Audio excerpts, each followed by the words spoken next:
Risk management financial planning का अहम कदम होता है। आप चाहे लॉन्ग टर्म गोल की प्लानिंग करें या शॉर्ट टर्म गोल की, रिस्क मैनेजमेंट प्लानिंग किए बगैर किसी भी गोल को पूरा करना मुमकिन नहीं है, फिर चाहे वो इंश्योरेंस हो या फिर इन्वेस्टमेंट।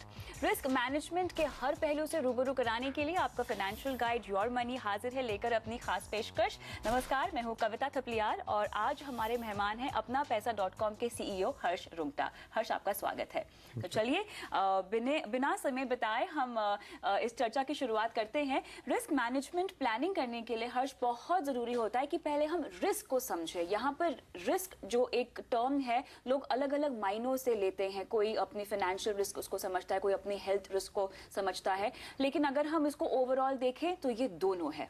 बिल्कुल। सो आई थिंक जो भी जब हम जिंदगी जीते हैं तो कई रिस्क के थ्रू गुजरते हैं।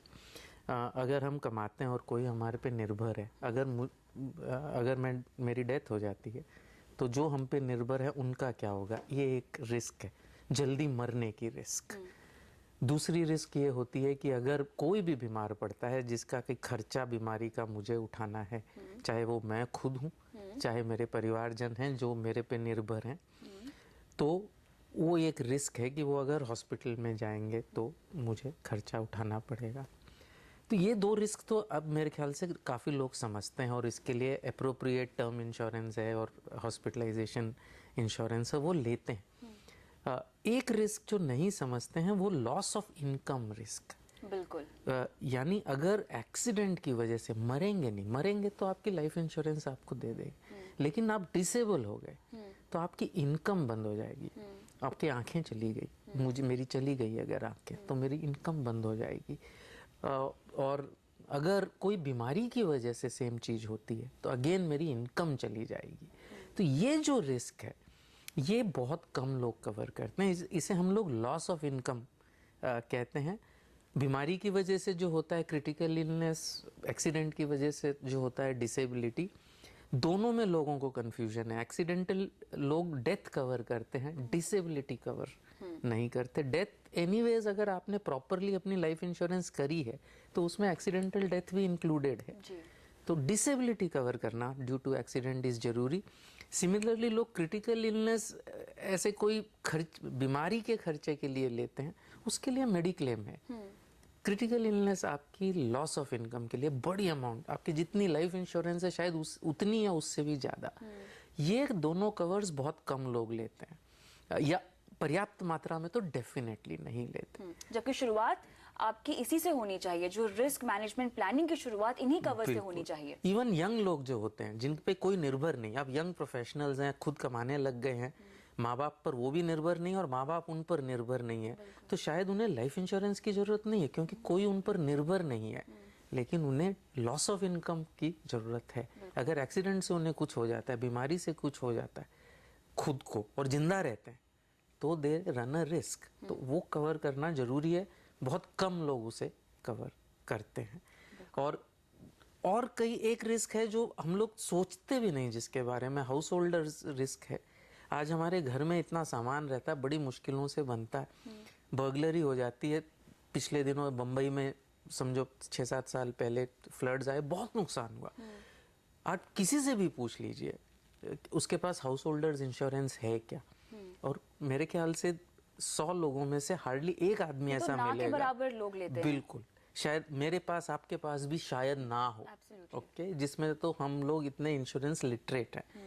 और मेरे ख्याल से इसमें बिग इशू इज कि ये जो फ्लैट कल्चर है बड़े शहरों में, उससे क्या होता है, जो मेन रिस्क है रिकंस्ट्रक्शन की रिस्क है, वो सोसाइटीज को कवर करनी होती है। बिकॉज आपका अकेला कवर करने से कोई फायदा नहीं है, और फिर उस पर एड ऑन आपको करना है। और as a community risk cover करने का कल्चर कभी हमारे यहाँ रहा नहीं है, और मेरे ख्याल से इसको बेचा भी नहीं गया। इंश्योरेंस कंपनीज ने इसे बेचा भी नहीं है, क्योंकि जैसे अगर ज्वेलरी मुझे मेरी कवर करनी है इसके तहत एक आइटम, तो टिपिकली ज्वेलरी अनडिक्लेयर्ड होती है, तो लोग झिझकते हैं उसके बारे में डिटेल्स देने में और किसी को। तो मेरे ख्याल से इसमें कई प्रॉब्लम है, लेकिन ये एक कवर है जो जरूरी है और लोगों को इसे देखना चाहिए। और एक इम्पॉर्टेंट चीज है कि इन्वेस्टमेंट करने से पहले एक कंटिंजेंसी फंड रखें, स्पेशली खास करके अगर आप नौकरी पेशा हैं तो, क्योंकि नौकरी जा सकती है, अनसर्टन वर्ल्ड है, पहले जैसे जॉब सिक्योरिटी नहीं रही।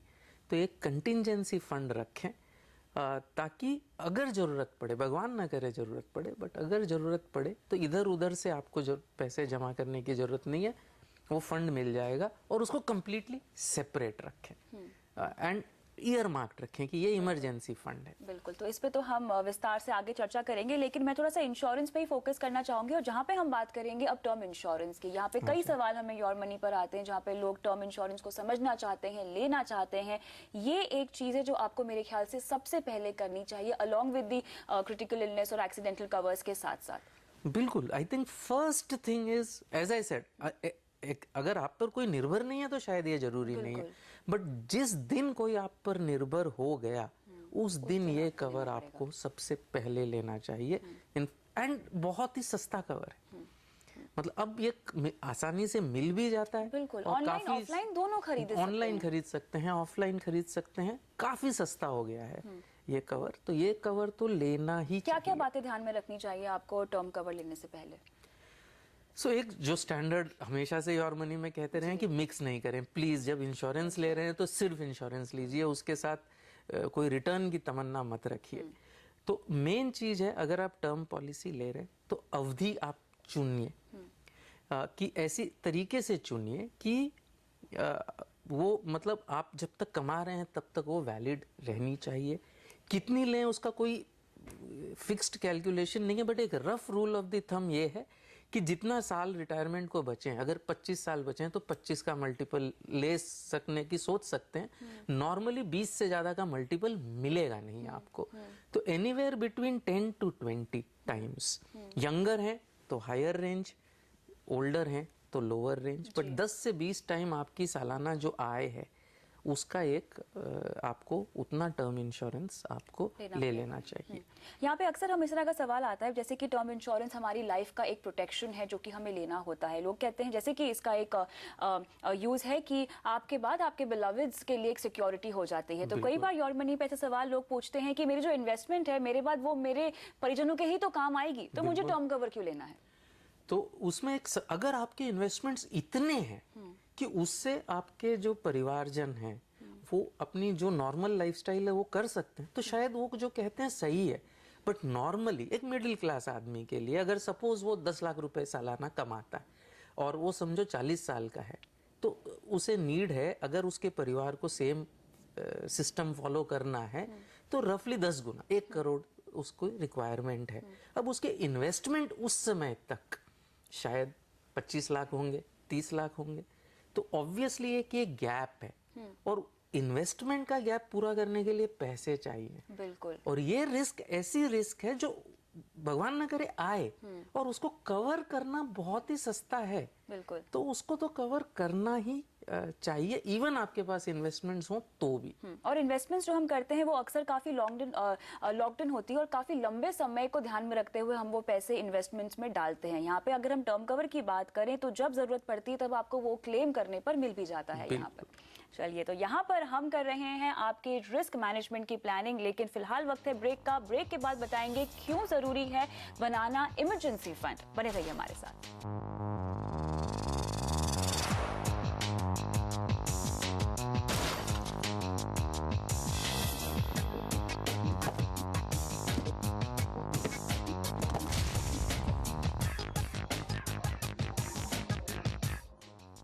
योर मनी में आपका एक बार फिर से स्वागत है। हम बात कर रहे हैं यहाँ पर रिस्क मैनेजमेंट प्लानिंग की। रिस्क मैनेजमेंट में सबसे जरूरी होता है इमरजेंसी फंड बनाना, जो आपको आने वाली फाइनेंशियल इमरजेंसी या आपदाओं से निपटने में मदद करेगा।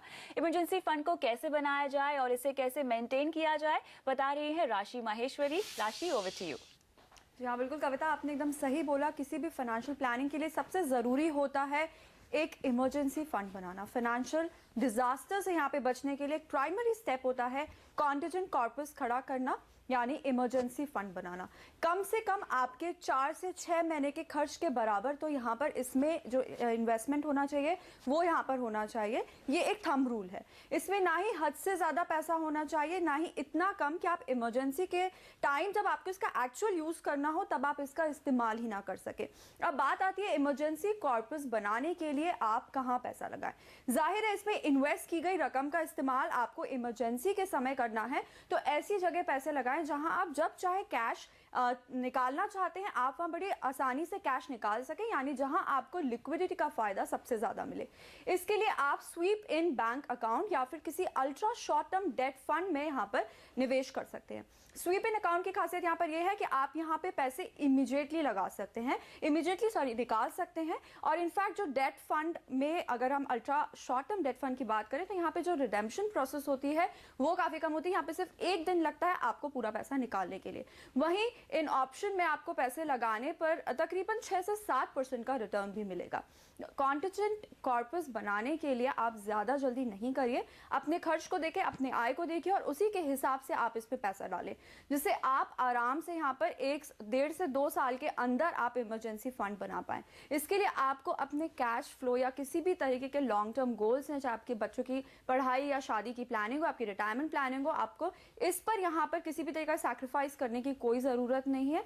और यहाँ पे सबसे जरूरी ये जानना है कि इमरजेंसी फंड का आप इस्तेमाल किसी भी तरीके की इमरजेंसी के लिए करें, किसी भी तरीके के अनफोर्सिंग इवेंट्स के लिए करें। यहाँ पर इस फंड का इस्तेमाल फिजूल खर्ची के लिए नहीं करें। तो कविता, ये थे टिप्स एक हेल्दी इमरजेंसी फंड बनाने के। बहुत बहुत शुक्रिया राशि इन तमाम डिटेल्स के लिए। तो जैसे यहाँ पे राशि ने आपको बताया कि इमरजेंसी फंड जो होता है वो आपकी रिस्क मैनेजमेंट प्लानिंग का सबसे अहम पहलू होता है। अगर आप अपनी इन्वेस्टमेंट्स की बात करें तो मेरे ख्याल से इमरजेंसी फंड सबसे पहली चीज़ है जो आपको यहाँ पर करनी चाहिए हर्ष। लेकिन अब हम आते हैं अपने गोल्स को रिस्क फ्री बनाना, यानी अपने गोल्स के लिए रिस्क मैनेजमेंट प्लानिंग करना, ये कैसे की जाए?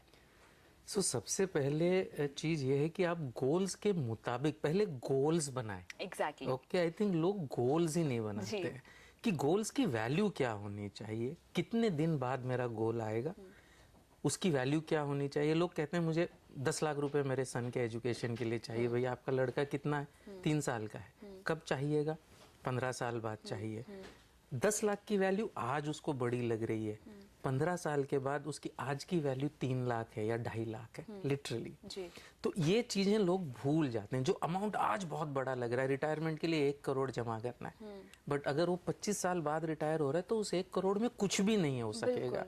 तो मेरे ख्याल से गोल्स को पहली बात प्रॉपरली एस्टिमेट करना, that is the first part of risk management. नहीं तो आप उसी में शॉर्ट पड़ जाएंगे। बिल्कुल। रिस्क फ्री आप कभी भी नहीं, कोई भी इन्वेस्टमेंट रिस्क फ्री होता ही नहीं है। आप रिस्क मैनेज कर सकते हैं। तो आप इवन अगर आप फिक्स डिपॉजिट्स में डालें अल्ट्रा शॉर्ट टर्म, तो आपके रिस्क कम है, बहुत कम है। फिर डिपेंडिंग ऑन द पीरियड, पहली बात। दूसरा, डिपेंडिंग ऑन आपकी रिस्क टेकिंग एबिलिटी। बिकॉज अगर आपकी रिस्क टेकिंग एबिलिटी लो है और उसको आपने ध्यान नहीं रखा और समझो इक्विटी में पैसे लगा दिए, तो इनवेरिएबली इक्विटी में तो उतार चढ़ाव होना ही है। और उस समय इक्विटी रिस्क फ्री हो जाती है 10 साल तक अगर आप कंटिन्यूसली सिस्टमैटिकली इन्वेस्ट करें तो। लेकिन बीच में उसमें लॉस आना ही आना है जी। और उस समय अगर आप बंद कर देंगे तो आपको नुकसान लग जाएगा। और अगर आपकी रिस्क टेकिंग एबिलिटी वो नहीं है तो आपको उसमें इन्वेस्ट नहीं करना चाहिए। तो मेरे ख्याल से ये समझने से, एक तो गोल को प्रॉपरली क्रिस्टलाइज करें, पीरियड के मुताबिक और अपनी रिस्क टेकिंग के मुताबिक स्पेसिफिक चीज़ों में इन्वेस्ट करें। अगर 6 से 10 साल है तो आप बैलेंस्ड फंड्स देख सकते हैं जिसमें इक्विटी थोड़ी ज़्यादा है बट डेट की भी मात्रा काफ़ी है। 10 साल से ज़्यादा है तो आप डेट की मात्रा को और कम कर सकते हैं, इक्विटी को और बढ़ा सकते हैं। बिकॉज ये दिखाया हुआ है कि 10 साल के अंतरे में अगर आपने रेगुलरली सिस्टमैटिकली इन्वेस्ट किया है तो रिस्क बहुत कम है और अच्छा रिटर्न मिलता है। तो डिपेंडिंग ऑन दैट आप उसको एक वेल मैनेज्ड और रिस्क मैनेज्ड तरीके से इन्वेस्ट कर सकते हैं। एक खास गोल जो कि रिटायरमेंट का, उस पर मैं आना चाहती हूँ यहाँ पर। सबसे पहले तो ये गोल को डिफाइन कैसे किया जाए और यहाँ पर रिस्क मैनेजमेंट कैसे किया जाए? तो टिपिकली अगर आप होशियार हैं तो आप बहुत पहले से सोच रहे हैं रिटायरमेंट के बारे में, यानी अब रिटायरमेंट बहुत दूर है, 30 साल दूर है। तो एक चीज़ आप समझ लीजिए कि अगर आज आपका गोल अगर 8% का इन्फ्लेशन है तो करीबन जो भी फिगर आपके माइंड में है उसको 10 से मल्टीप्लाई कर दीजिए। ओके, बिकॉज 8% के हिसाब से typically it will be 9 to 10 times. Okay, तो अगर आप सोच रहे हैं कि मैं आज रिटायर होता और 20 साल तक जीऊंगा, उसके लिए मुझे 1 करोड़ रुपए इनफ है, ठीक है, तो then what you need 30 years from now is 9 to 10 crores। बिल्कुल। ओके, वो आज बड़ा लग रहा है but please don't forget it is equivalent to 1 crore. आज का 1 करोड़ ही होता है। तो ये एस्टिमेट करना, और ये एक रफ थंब रूल है कि रूल ऑफ 72 आप यूज करिए, हर 9 साल से डबल होगा। तो 17 साल अगर 18 साल है तो 4 गुना होगा, 27 साल है तो 8 गुना होगा। ओके, एंड देयरफॉर 30 साल का मैंने कहा 9 से 10 गुना हो जाएगा आपका। तो ये एक एस्टिमेट करें, उसके वो आपको मिलेगा फिगर।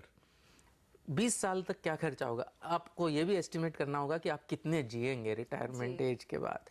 तो वो खर्चे को आप, और एक एस्टिमेट आपको ये भी आप कर सकते हैं कि जो भी आपका कॉर्पस है उस पे आप जितना इन्फ्लेशन होता है कम से कम उतना रिटर्न आपको मिलेगा। तो एक इजी कैलकुलेशन ये है कि उस साल का जो खर्चा है 25वें साल का या 30वें साल का, उसको 20 से गुना कर दें, एंड दैट इज वो आपका रिटायरमेंट कॉर्पस है जो आपको चाहिए है।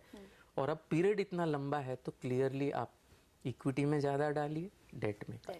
बिल्कुल। तो जैसे कि यहाँ पे हमने चर्चा की है, रिस्क फ्री कुछ भी नहीं होता है, लेकिन आपकी इन्वेस्टमेंट और इंश्योरेंस को आप उसमें आप रिस्क मैनेज कर सकते हैं, रिस्क मैनेजमेंट प्लानिंग करके, जो कि मेरे ख्याल से अगर आप अपने लिए गोल्स लाइंड अप करते हैं तो उन्हें अचीव करने में भी आपकी मदद करते हैं। चलिए, फिलहाल योर मनी में वक्त है एक ब्रेक का, लेकिन अगर आप भी हमसे म्यूचुअल फंड, इंश्योरेंस या financial planning, credit card, loan से जुड़े सवाल पूछना चाहते हैं तो हमें अपना सवाल अपने कॉन्टैक्ट नंबर के साथ ईमेल करें mf@moneycontrol.com पर। आप चाहें तो अपना सवाल फेसबुक पर भी पोस्ट कर सकते हैं। आपको विजिट करना है facebook.com/आवाज़-योर-मनी।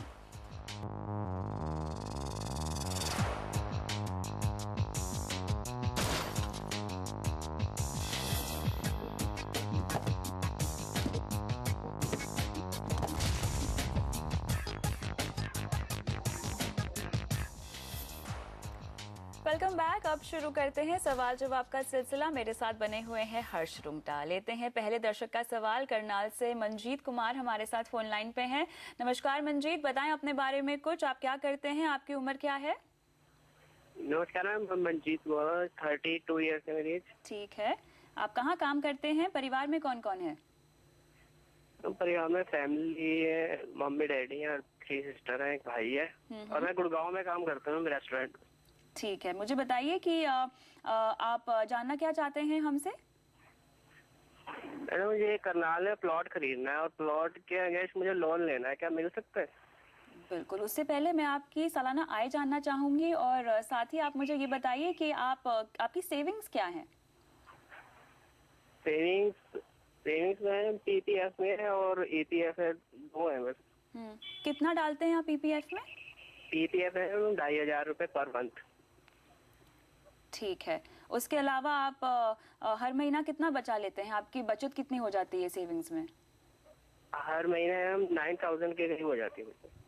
चलिए, आपको बताते हैं हम कि यहाँ पर लोन कैसे लिया जाए। मेरे ख्याल से हर्ष, क्या लगता है आपको, इनका फर्स्ट स्टेप आप क्या रेकमेंड करेंगे? तो मंजीत जी, सवाल का जवाब देने से पहले कि ये जो प्लॉट आप ले रहे हैं इसको क्या एज अ प्लॉट रखेंगे कि इस पे आपको घर बनाना है, और अगर घर बनाना है तो कब बनाना है, और ये प्लॉट कहाँ से ले रहे हैं आप? हुडा से ले रहे हैं या और कोई प्राइवेट डेवलपर है? ये प्राइवेट है सर। ओके, और सर इसके ऊपर दोहराएंगे आप जरा मंजीत? हेलो। हाँ जी, आप इन्वेस्टमेंट पर्पज से ले रहे हैं कि आप घर बनाना चाहते हैं इस पर? रेजिडेंशियल के लिए घर बना रहे हैं इस पे 1 साल के बाद। ओके, ठीक है। सो अगर आप घर बना रहे हैं तो इसको आप लीजिए एज अ कंपोजिट लोन, यानी कि प्लॉट और घर खरीद, उस पे घर बनाने के लिए एज अ कंपोजिट लोन लीजिए। तो और उसमें टिपिकली जो भी बैंक आपको लोन देगा वो ये इंसिस्ट करेगा कि आप 6 से मैक्सिमम जो 1 साल का आपका पीरियड है उसके अंदर आपको कंस्ट्रक्शन शुरू करना होगा। इसमें आपको एक प्लान बना के देना होगा कि आर्किटेक्ट से और सिविल इंजीनियर से कि कितना खर्चा होगा, प्लॉट का कितना खर्चा, कंस्ट्रक्शन का कितना खर्चा, क्या क्या अप्रूवल्स लगेंगे, वो अप्रूवल्स की क्या पोजीशन है, कितना टाइम लगेगा, ये सारी चीज़ें का एक छोटी सी रिपोर्ट बनानी होगी। और टिपिकली फिर उसको एक एज अ होम लोन आप ले पाएंगे, एक रेगुलर होम लोन की तरह। खाली सेल्फ कंस्ट्रक्शन इसे कहते हैं। सेल्फ कंस्ट्रक्शन हर बैंक कंफर्टेबल नहीं है, तो आपका जो दायरा है, जिन लेंडर्स को आप कंसिडर कर सकते हैं वो थोड़ा सा सीमित हो जाएगा। बाकी उससे और कोई फर्क आपको नहीं पड़ेगा। इंटरेस्ट रेट्स आपको रेगुलर होम लोन जितनी ही पड़ेगी, आपको मार्जिन भी उतना ही देना पड़ेगा। रफली 20 से 25% का जो मार्जिन होता है उतना ही आपको देना होगा। क्लियरली आप अगर 10 साल का लोन लेते हैं, ऑल्दो आप लंबा भी ले सकते हैं, आपने लिखा था कि 10 साल का आपको अगर लेना है तो आपको 8 साढ़े 8 लाख रुपए ही मिलेंगे, क्योंकि 10 साल का लोन अज्यूमिंग 7.25% का इंटरेस्ट आपकी करीबन 8 लाख साढ़े 8 लाख पे 11,500 रुपए की EMI बनती है, जो कि आपकी आय की 45% है, विच इज़ रफली जो है वो बैंक कंसिडर करता है। अगर आप 15 साल की लेते हैं तो ऑब्वियसली आपको ज़्यादा लोन मिल सकता है। आपको जो 10 लाख रुपए का आपने लोन कहा है वो आपको मिल जाएगा अगर आप 15 साल लेने तैयार हैं तो क्लियरली मेरे ख्याल से अगर आपको कोई प्रॉब्लम नहीं है तो फ्लोटिंग रेट लोन आप ले लीजिए, सस्ती भी आपको मिल जाएगा और उसमें प्रीपेमेंट आप कभी भी कर सकते हैं। अगर आपके पास पैसे हैं तो आप प्रीपेमेंट कर सकते हैं और उस पर कोई चार्ज भी आपको नहीं लगेगा। चलिए मंजीत जी, तो यहाँ पे आपको फ्लोटिंग रेट पर लोन लेने की सलाह दी जा रही है, तो जल्द से जल्द लोन लीजिए और अपना घर आप बनाना शुरू कर सकते हैं अपने प्लॉट पे। उम्मीद करते हैं कि आपको अपने सवाल का जवाब मिल गया होगा। बहुत बहुत शुक्रिया हर्ष आज शो पर आने के लिए। और शो खत्म करने से पहले आपको बता दें कि आप अपने तमाम सवाल mutual fund, insurance, financial planning, loan, credit card से जुड़े सवाल हमें अपने कॉन्टैक्ट नंबर के साथ mf@moneycontrol.com पर भी भेज सकते हैं। आप योर मनी को अपने सवाल फेसबुक पर भी भेज सकते हैं, facebook.com/आवाज़ योर मनी पर।